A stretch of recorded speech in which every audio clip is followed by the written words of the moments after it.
are some of the weekly news highlights from India. First, India's Ministry of Roads and Transportation to provide all India tourist permit to operators. The Ministry of Road Transport and Highways has announced a new scheme under which any tourist vehicle operator may apply for an all India tourist authorization or permit within 30 days of online mode. It will be applicable from April 1st, 2021. Second, started invited applications for second round of large-scale electronics manufacturing under PLI scheme.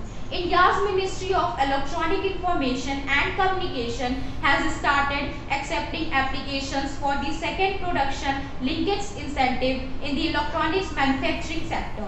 It will focus on some electronic components such as motherboards and semiconductor devices. The application window for this scheme has been open till March 31st and the incentive shall be applicable from April 1st.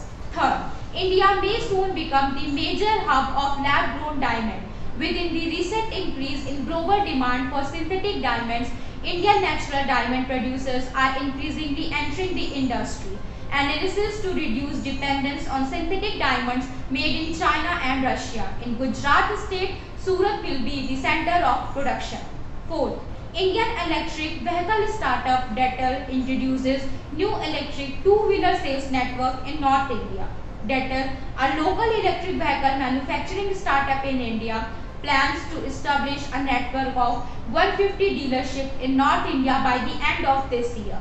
This goal is to strengthen its position in the electric motorcycle sector. Fifth, Apple starts iPhone 12 assembly in India. The India unit of Apple's Taiwanese contract manufacturer Foxconn will assemble the device iPhone 12 in its plant in India.